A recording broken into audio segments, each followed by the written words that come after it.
I'm ChosenArchitect, and this is All the Mods 10. So last episode, we did a thing. Oh yes, we ended up getting the All the Mods gear, our first gear set. And there's actually multiple gear sets that we do have access to. So if you take a look, we have All the Modium regular gear, which is like your standard, by the way. And this gear also comes with some bonuses, much like our main gear does here. But we also have another type, all the Wizards gear, which is pretty cool as well, which is Iron Spell, and also gives you a 13 spell for your Iron stuff. So there's all kinds of possibilities. If you want to go in like a tank, you have the base, all the Modium gear. You want to go in like a spell casting wizard, we of course have this. And if you want to go in like an Iron spell casting wizard, there's of course gear for that. That was really, really cool. And we're going to be able to upgrade this as we go. The cool thing though, that I wanted to mention last episode was that ours gear is new. And the fact that we have access to this is kind of cool and something you won't get to experience in any other mod pack. So I have been cooking up some spells. One of them, by the way, is really, really useful. And you can make this really, really early on. Let's just say you have some sand and you're like, oh man, I need some glass. Well, you can just toss some down and smelt up some glass. And look how fast this actually regenerates your source. That is what's amazing. And all this is just a simple touch smelt spell and a sensitive, and then you just fill your entire bar up with AoE, and that's it. This is a really nice utility spell that I would recommend anybody setting up.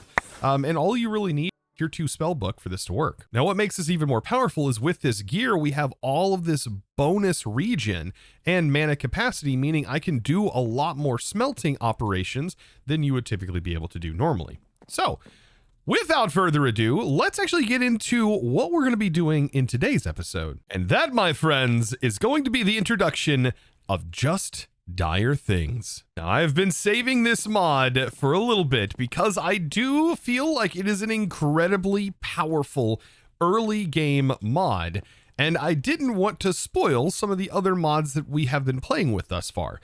But I will say, Just Dire Things, as soon as you can get into it, has got to be one of the most powerful new mods that will help you progress early game. So let's go ahead and get into this mod. Now, I've done a little bit of off-camera building, not really off-camera, but like actually on camera, because I've been hanging out in the Discord, chilling out there while I've been streaming, and just hanging out with you guys as a community. So definitely check out the Discord if you haven't already. And also, while you're down there checking out the Discord in the description, you might as well click that subscribe button if you haven't already. And what is this I've been building? Well, here we go. Tech. Just a little bit of tech. Now, this may look a little bit crazy, but I promise you there's not much that has changed since the last time you've probably seen this room. And the reason I say that is because it's just the addition of cables. All I've done is I've spent the time crafting out the cables, crafting up the resources to make these cables, and then laying the cables in. I do want to explain some things though. The cables do not connect because they are technically different colors. You have purple and you have the green. And so I have them kind of checker patterned, and they are inside of a massive cable bundle. And I have the cable bundle leading down here, by the way, which was so satisfying to do. They go down to the bottom, they stretch down to the bottom, and so on and so forth. So each one of these are carrying 32 channels each, which is super fantastic. And I thought it looked really cool as a centerpiece. Of course, there are better ways of doing this, but what I want is I want the primaries to be used around here, but these are technically going to be terminated. And what we're going to be doing is there's going to be some special things that are going to be attached to this as we get further into applied energistics. But anyways, I just wanted to show this off because this is what I've been working on. And some of the building stuff I've used, these are factory blocks, like the good old classic factory blocks.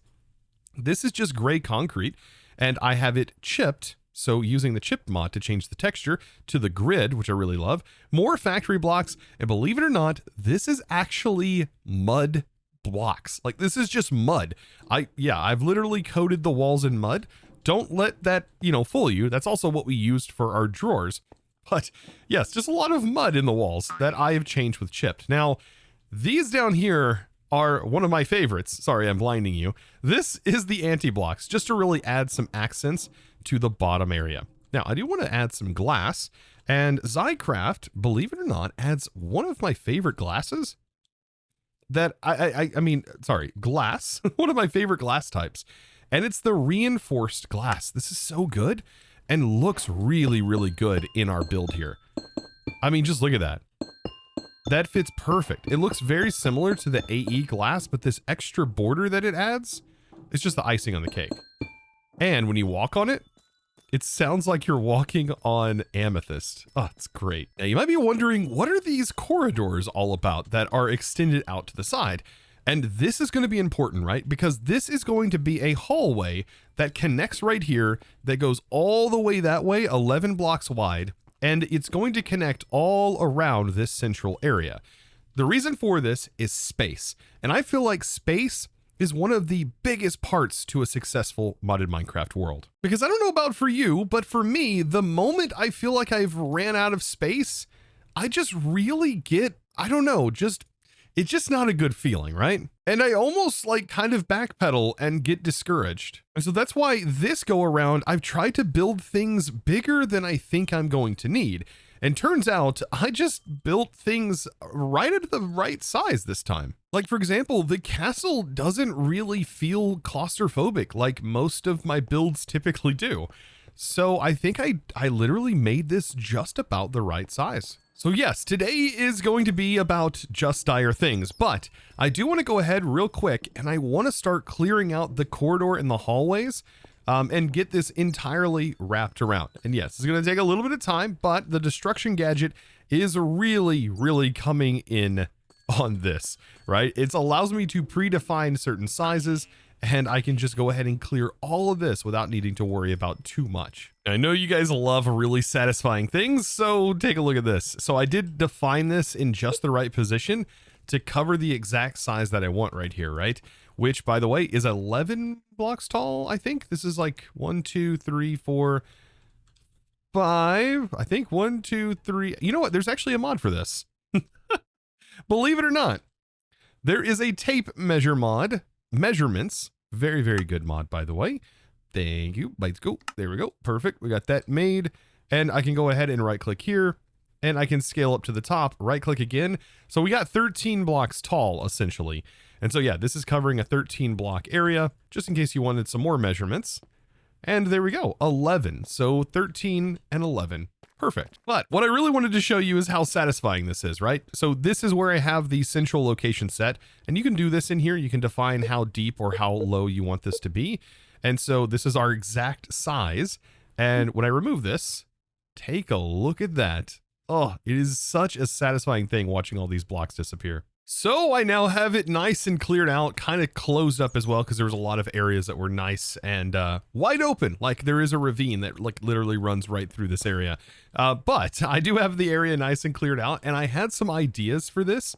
I think I kind of want there to be like a water path that runs through here and make the bottom area kind of feel like a sewer. It sounds kind of weird, but I don't know. I think it's going to look cool. But I think that's for future Chosen to figure out. As of right now, we've got just dire thing problems to work out. Okay, so enough building for right now, as I feel like I have done so much building today because I did work on all of this today during right before this episode, actually. But yes, all of this clearing out. I also got it all converted, by the way, into stone. I think I got everything and started to kind of work out kind of the idea. It's a lot of layout time and a lot of time goes into me coming up with the designs. So yeah, something that I did want to mention. Also, there's a lot of times that I'll build stuff and then I'll just tear it all down because I don't like it. Yeah, I've done that far too many times. But anyways, just dire things. And why are we getting into just dire things? Well, if you have happened to stumble upon this mod, you may have looked at it and gone, what does this mod do? Because it does a lot. Like, just to get you hooked, there's a portal gun. And it's exactly what you think it is. Dire Wolf 20 literally made the portal gun again. But it 100% has influences from Rick and Morty. 100%. Now, to be able to get the components for just about everything in here, we have to, well, play with Dire's goo. Okay. You heard me.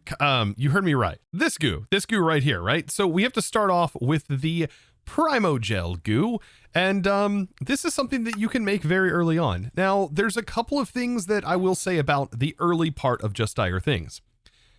If it's in a mod pack with other stuff, there's going to be a lot that actually kind of makes the really early level, the fairy core makes this kind of, well, not so useful. And that's because a lot of the things in it, for example, the ore mining and stuff like that, well, it takes just about the same amount of time to do that as it would be to just simply use the normal tool.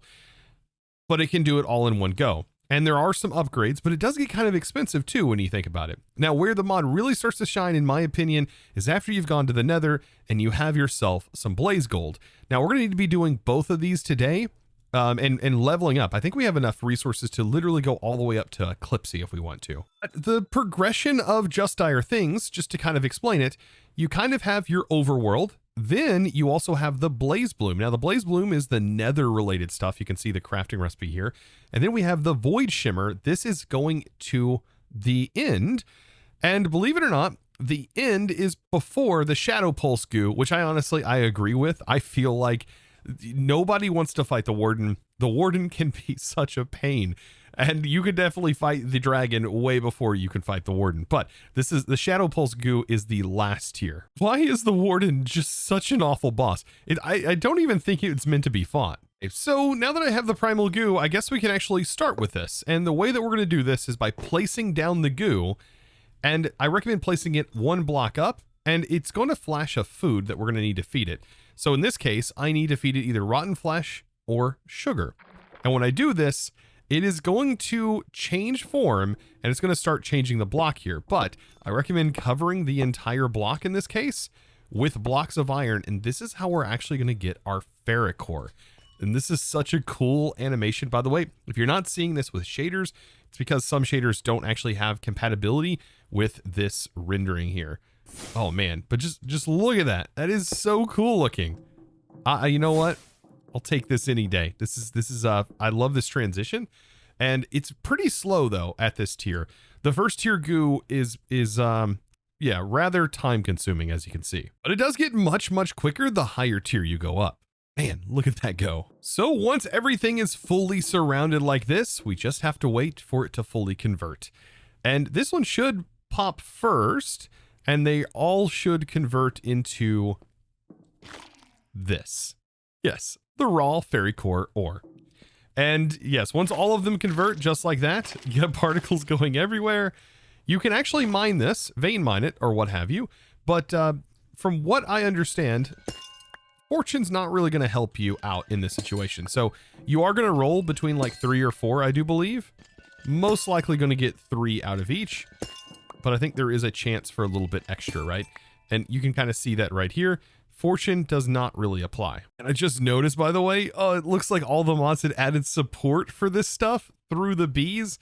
Oh man, we are totally going to have to get through bees. But now that I have this, all we have to do is smelt it, right? And this is where that spell comes into play. This is just super nice for just getting through a mod like this, where I can just toss it out and then I can smelt it all. Look at that. Okay, so now what do we need to work on? So the ferric core is used for a lot of stuff and is going to be recommended for sure to get this up and running, right? You're going to use this for everything from the templates. If you want to make any of the gear and make any of the upgrades for it, it's going to require this.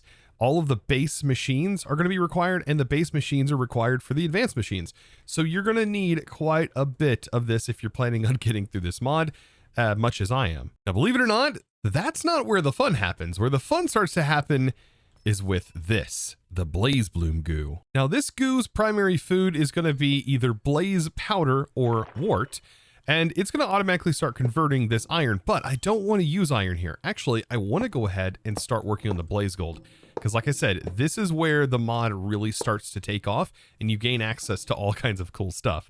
And yes, that is such a cool transition. I love it every time I see this. Now, some interesting things to know about this goo. Yes, it can be tick accelerated, which may be a little bit of a foreshadow for the potential future. But yes, once we have the ability to tick accelerate blocks, that middle block can 100% be done that way. And this can entirely be automated just within Just Dire Things. And a lot of the stuff from Just Dire Things is meant to be automated with Just Dire Things. This is another video where I'm just going to be saying the same mod name over and over again, isn't it? There it is. Blaze Gold Ore. Ah, yes. Now this is where things really start to get fun. So let's drop that down. and smelt it. There we go. And this is at the point now where we can go ahead and we can make the portal gun, right? This is just one of many cool things that you can make. Like, Dyer's literally made a creature catcher, aka the Pokeball. And we also have, like I said, the portal gun, which is so good on its own right. I want to go ahead and make this, and there's an advanced version of it down the road. This just uses power, by the way, and just as you would imagine, left and right click do different things, right? And then you also can set a hotkey to clear them, or you can just shift right click. Like, this is exactly what you think. And you walk right through. And yeah, you probably predicted it. This is also a thing you can do. If I didn't have my jetpack, right? Yeah, I'm going to take fall damage over and over again, though. But yes, it is the portal gun. Oh, it's so good. Oh, and now can you tell that it definitely has that Rick and Morty vibe? Yes. Also, something that actually doesn't render if you have shaders on. So another reason why I've gone shaderless this playthrough. And so how could this be useful? Well, I can set a position here, right? Or I can set a position right at my applied energistics system. And now anytime that I want to get to this, I can just go bam. And then I go through, I can do my thing, and then I can walk back out. And then I'm like, oh, I'm over here and I want to get back to my AE system. Bam. I can just place it in, get to my AE system, and then go back in, right? So I just need to keep in mind that my left click is the permanent one, and my right click, or sorry, my right click is the one that I'm going to use to get to that location, right? And I can just keep doing this over and over again anytime I need to get back to an important place. Now let's talk about the creature catcher. Yeah, it tosses just like a Pokeball, and you end up with the creature inside the jar. And believe it or not, I asked Dyer if he could make this work really well inside of item frames, and he did. So if we take a look at item frames, look at this. They can go into the item frame on the side of a wall, and they match the orientation of the actual item frame, which is perfect. And yeah, so you can actually decorate your base using this. And yeah, you can just right click to summon it. It's literally a Pokeball. I love it so much. So it's kind of a twofer, right? This right here is a decorative device for me, in my opinion. But yeah, it's also really, really functional for getting villagers moved and all kinds of stuff. Now, honestly, it'd be really hard for me to talk about this mod and not talk about the Blaze Jet wand. And this is also an introduction to all of the Blaze related weapons and also gear, right? This is pretty interesting what you can do with this. Now, these do have durability, right? And the Blaze Jet is kind of powerful in its own right, because when you right click, you get dashed. But this does take up some durability. So it's kind of like having the R spell, and each new wand upgrade that you do will get better abilities, right? And also the jet gets a lot better. But at this level, it does still have durability. And there's a cool way to actually repair all of these blaze materials. Just don't like break them. They can still break. But if you catch it before you break them, well, you can just drop them in lava. And this feels so weird to do this. But yes, you can literally place lava down or find a lava lake and you just throw it in. I know it feels weird, but you throw it in and it 100% repairs it and turns it into obsidian just like that. Man, at this point, I'm really starting to feel like this is more like a mod review than it is. I'm mod reviewing right now. But no, in all seriousness, like, this is a really cool mod and I just want more people to know about it. Oh, and by the way, if you open up the GUI for this by shift right clicking, later on, I do believe you can actually set, right click for settings. You can actually assign a specific key for this. And I think you just have it in your inventory and you can actually activate that by clicking that button. So like if I set this to my mouse button, right? Custom binding, activate if equipped. Like you can assign that binding. There we go. I think I just bound it to mouse button 4. And yes, it uses it. And if it's just on your hotbar, does it work? No. Okay, so it has to be in your hand, I think. No, it can 100% be active from inventory. You just have to change it to active from inventory, and then it just being in your inventory, you can just dash around. Like, that is so powerful. Okay, so now this next part is where things get a little bit exciting, right? Because there's an experience holder that is relatively cheap for us to make, and I should have made it a long time ago, that can not only allow you to store all of your levels, right, just like this, and keep them safe, But what you can do is define an area up here. And I believe there's a way to show that area, right? By rendering this. And you can expand this area just like that and change its anchor point, which is these down here. And it can pick up the experience that is within this area. So yes, it will work in your mob farms and all kinds of stuff.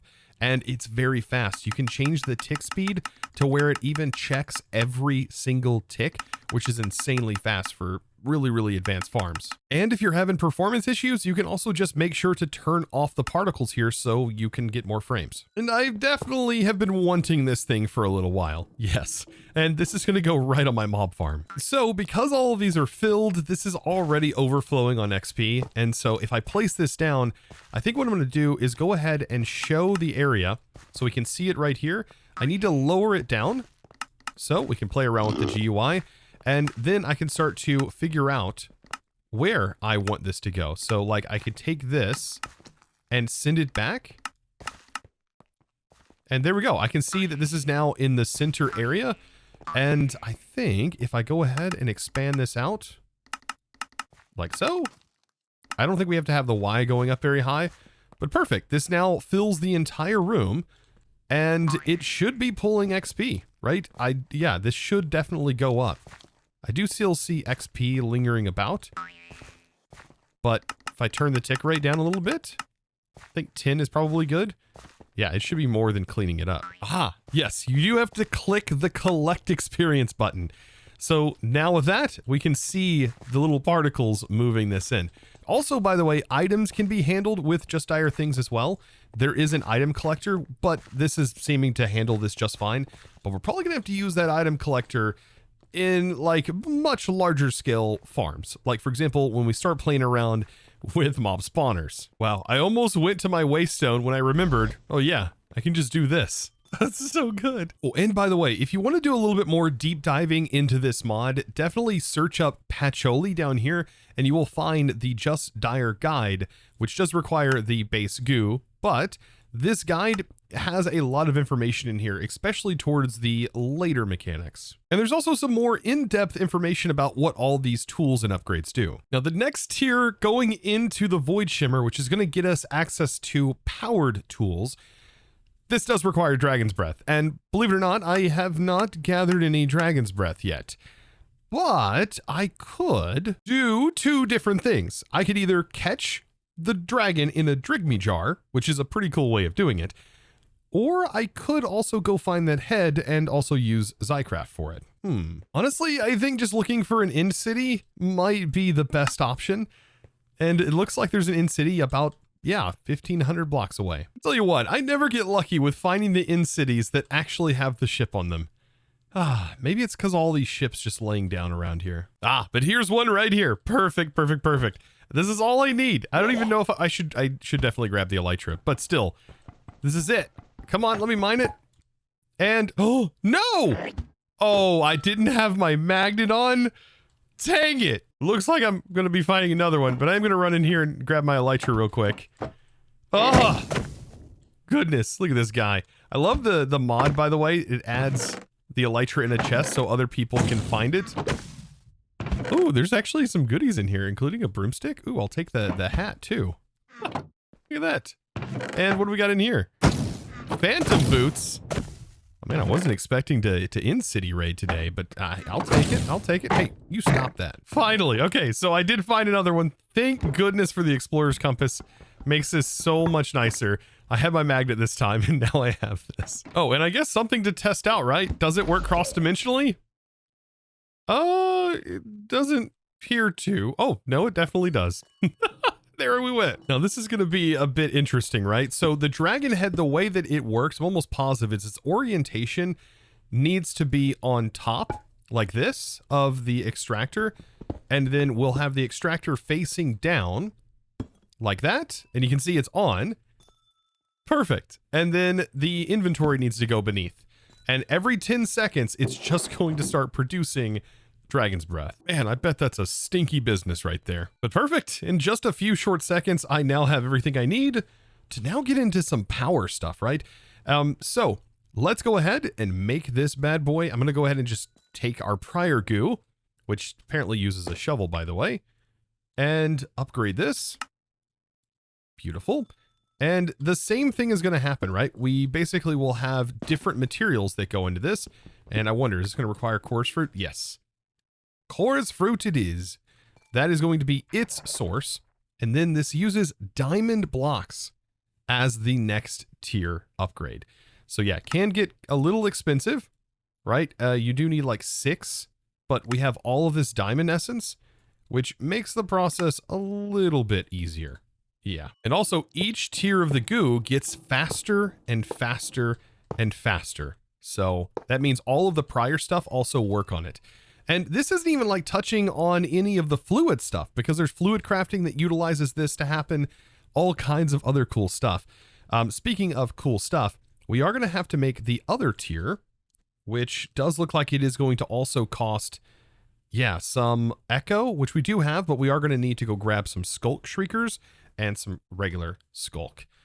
We're getting there. It also looks like our diamond's getting there. Man, I don't know. I really love this animation. They did a really good job on this whole process here. And the fact that it's all automatable and stuff is really fun. Like, it just adds a whole lot of like fun things to automate. And there we go. Perfect. And now we have ourselves some Celesti Gem. Now, when upgrading your prior tools, I do recommend maybe making the templates. These right here are templates that you can use, and it will end up using less material as you upgrade your gear using those materials, right? Because it only costs a few for this to remake a new one, like 2, right? And so it just costs 2 of that base material plus 1. So it ends up costing 3 to upgrade an entire chest piece. Of course, it does cost that initial cost to make the template, but after you have that, every other piece is going to be much cheaper. But I mean, upgrading the Void Shift one, this has to be one of the most powerful things, because now this has a teleport feature just built in that where you're looking teleports you to it. Just like that. But of course you can turn that off if you don't want, and you can just go with Air Burst. But now Air Burst, as you can see, just costs a little bit of power and can just be spammed indefinitely. Not to mention, at this level, your pickaxe does get a few nice things. You do get at the Celesti level a drop teleporter upgrade for everything.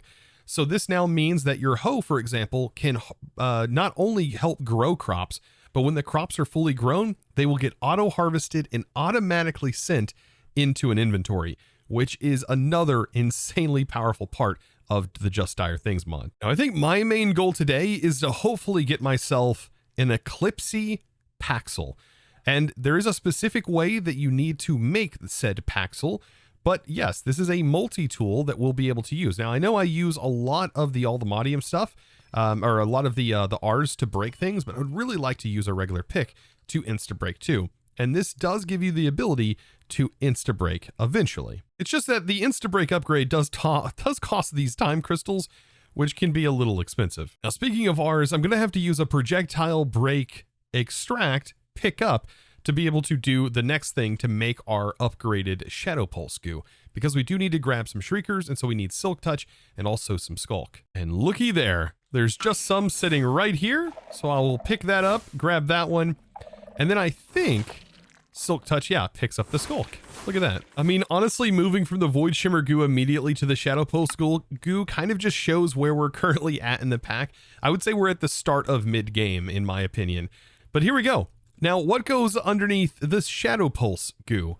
Well, that's a good question. And also, what powers the Shadow Pulse goo? That's another good question. And to answer them both, Netherite Essence. We need Netherite. Yes, a lot of Netherite, because this uses blocks of Netherite for its crafting. Very, very end game, in my opinion. And what it needs as a item for processing, yep, you guessed it, more of that Skulk. And so let's go ahead and feed this. And there it begins. Placing all of this down. Oh, that's a little extra. There we go. And just giving it a moment. Whew, that's going to take a while. Definitely want to use this for this. This is why just having another pick is going to be nice, so I don't have to keep changing spells all the time. But there we go. And this right here is going to produce this. And I don't know if this is going to be enough. We'll have to see. But beautiful. Oh man, this is perfect. Let's go ahead and mine this away. and we got 22 out of that many blocks. Just keep that number in your head. It's up there with the netherite. Yeah, but it's going to be so worth it in my opinion, especially whenever we get that super late game upgrade. So what does each of these picks cost? Well, the axe is going to cost 3. This is going to end up charging up.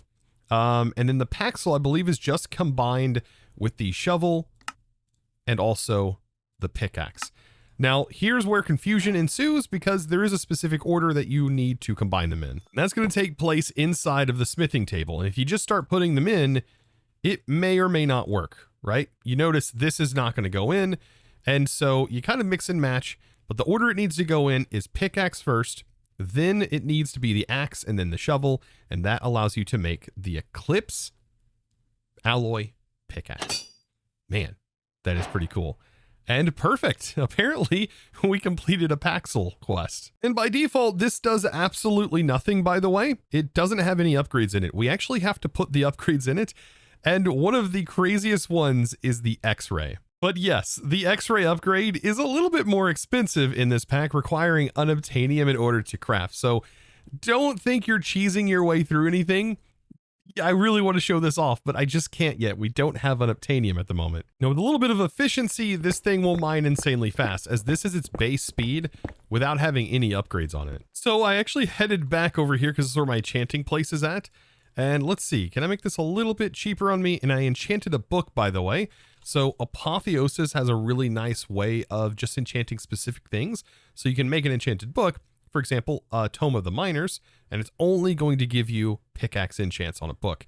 So here we go. Efficiency 5, Unbreaking 3, and Fortune with Tombstone. By the way, I think the, according to Dyer, the Unbreaking actually lowers the cost of power. So it's actually really worth having that on here. Eventually, though, it'd be nice to have this like a max out really high Fortune pick. Pretty darn cool. And just on its own is very nice, even with no upgrades installed. So let's see what this does. Pretty darn good, I would say, with efficiency on it. But what's really going to make this powerful is the ability for us to get time crystals. That, my friends, requires a huge amount of time investment, as it is a very interesting and time-consuming process to honestly set up. And I cannot wait to do that with you, because we will be getting into that, and I think the time crystals are going to be some of the most valuable things that we create in this series early on. So if that's something you're excited to see, be sure to click that subscribe button if you haven't already. And of course, give this video, guys, a huge thumbs up. And with that being said, guys, it's now time for me to thank the amazing supporter of today's episode. And that amazing thanks is going to have to go out to none other than Dark Death Gamer. Thank you so much, by the way, for your tremendous support over on the Discord by becoming a Discord premium member and supporting me in one of the best ways possible. Thank you for supporting this content, and thank all of you guys for watching this video. Really does mean a lot. Click that subscribe button, of course, if you haven't already. Comment down below. What's your thoughts on the portal gun? I would love to hear from you. And of course, with that, as always, thanks for watching. Bye!